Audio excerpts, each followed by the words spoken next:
በክርስቲያናዊ አምልኮ እምብርት ላይ ያለ ግን ብዙ ጊዜ እንደተረሳ የሚቆጠር አንድ ጥንታዊ የዝማሬ መጽሐፍ አለ። እስኪ የዚህን የጠፋ የዝማሬ መጽሐፍ ምስጢር አብረን እንመርምር። እሺ እንግዲያው በዚህ ጥያቄ እንጀምር። የክርስቲያን ሥርዓት አምልኮ ይፋዊ የዝማሬ መጽሐፍ ምንድን ነው ብለን ብንጠይቅ መልሱ ምናልባት ብዙዎቻችን የምንጠብቀው ላይሆን ይችላል። እንግዲህ መልሱ ይሄ ነው። አብዛኛውን ጊዜ በቤተ ክርስቲያን ውስጥ የተለያየ ምንጭ ያላቸው መዝሙሮች ይዘመራሉ። ነገር ግን የቤተ ክርስቲያን ኦፊሻላዊ እና መሠረታዊ የዝማሬ መጽሐፍ መዝሙረ ዳዊት ነው።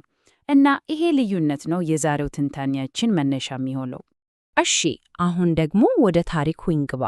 የመዝሙራት ፋይዳ ምን ያህል ጥልቅ እንደሆነ እስኪ እንመልከት። ይህ ዝም ብሎ የትላንትና ነገር አይደለም።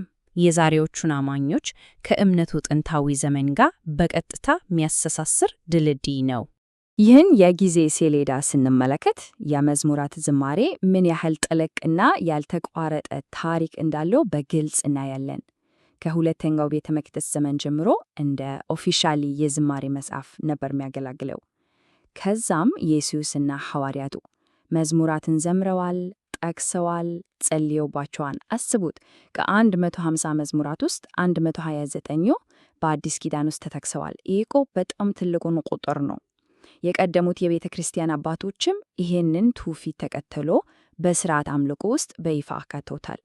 ሌላው ቀርቶ ተሐድሶ አራማጆችም እንኳን ለመዝሙራት ያላቸውን አድናቆት አድሷል። ስለዚህ ይሄ ያልተቋረጠ ሰንሰለት ነው።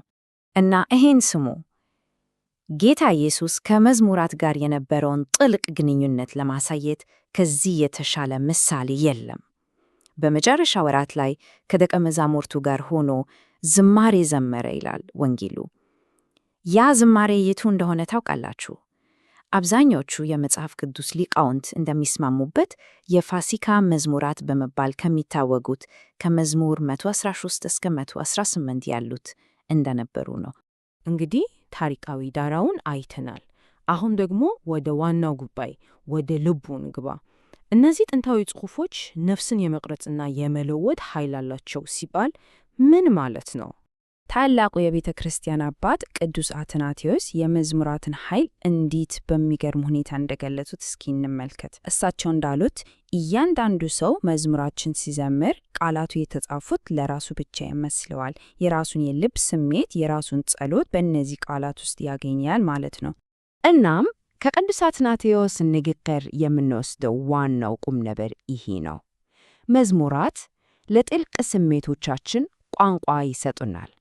ለደስታችን፣ ለሐዘናችን፣ ለፍርሃታችን እኛ ራሳችን መግለጽ ለሚያቅተን ነገር ሁሉ ቃላትን ይሰጡናል። የራሳችን ስሜት ሆኖ ይሰማናል ማለት ነው። እሺ፣ ሌላ ታላቅ አባት ደግሞ እንስማ። ቅዱስ ባስልዮስ በጣም የሚያምር ምሳሌ ይጠቀማሉ። እሳቸው እንደሚሉት መንፈስ ቅዱስ ልክ እንደ ጥበበኛ ሐኪም ነው።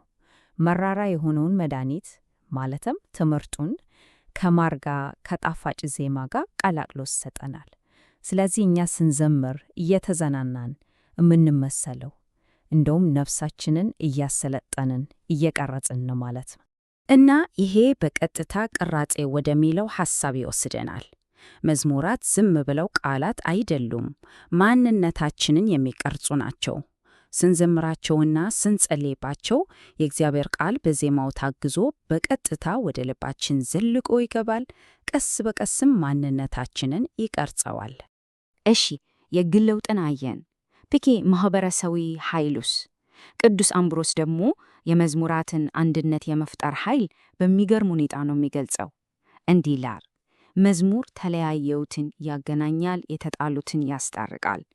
እና በመጨረሻ የሚጠይቀው ጥያቄ ልብ ይነካል። ለአንድ አምላክ በአንድ ድምፅ ከሚዘምርለት ሰው ጋር የማይስማማ ማን አለ ይላል።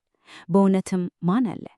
በትክክል ከቅዱስ አምብሮስ ንግግር እንደምንረዳው የመዝሙራት ኃይል ግላዊ ብቻ አይደለም፣ በጣም ጠንካራ ማህበረሰባዊ ገጽታም አለው። ተለያዩ ሰዎችን ከተለያየ አስተዳደግ የመጡትን በአንድ ዝማሬ በአንድ ድምፅ ያሰባስባል። ይህ እኮ ነው ማህበረሰብን የሚገነባው።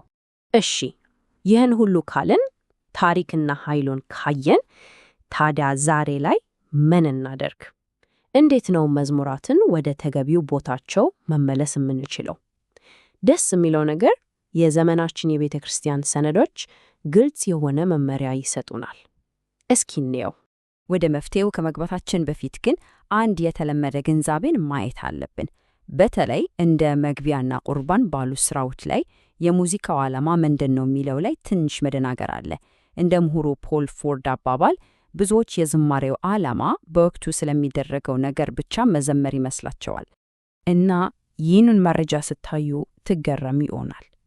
በሮማ ሚሳል ውስጥ ከሚገኙት 618 የቁርባን ዝማሬዎች ውስጥ ስለ ቁርባን ራሱ በተዘዋዋሪ መንገድ እንኳን የሚጠቅሱት 11 በመቶ ብቻ ናቸው።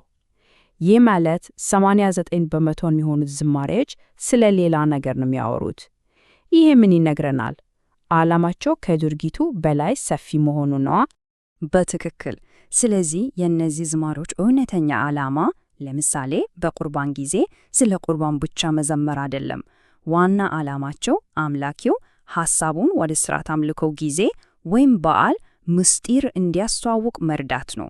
ከዕለቱን ንባባትና ጭክ ጋር ማገናኘት ማለት ነው።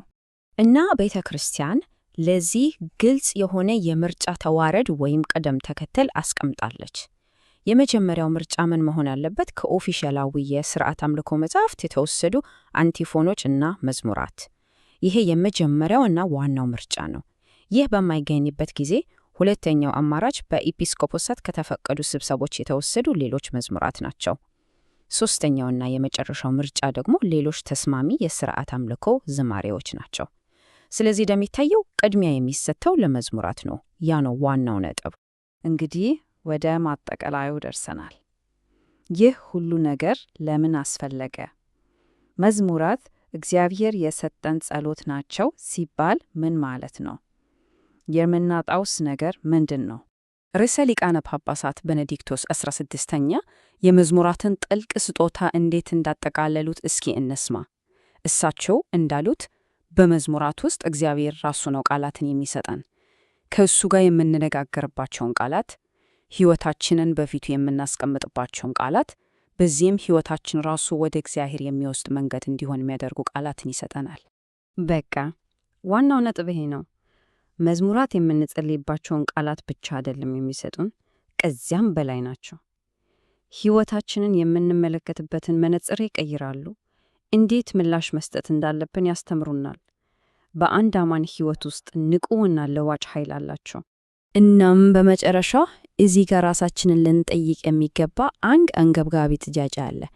ይህንን የእግዚአብሔር ስጦታ፣ ይህንን የጠፋ የዝማሬ መጽሐፍ ችላ የምንል ከሆነ ማህበረሰባችንን እግዚአብሔር ራሱ እንድንጸልይባቸው የጠራንን ቃላት እየነጠቅናቸው እያሰጠናቸው አይደለንን?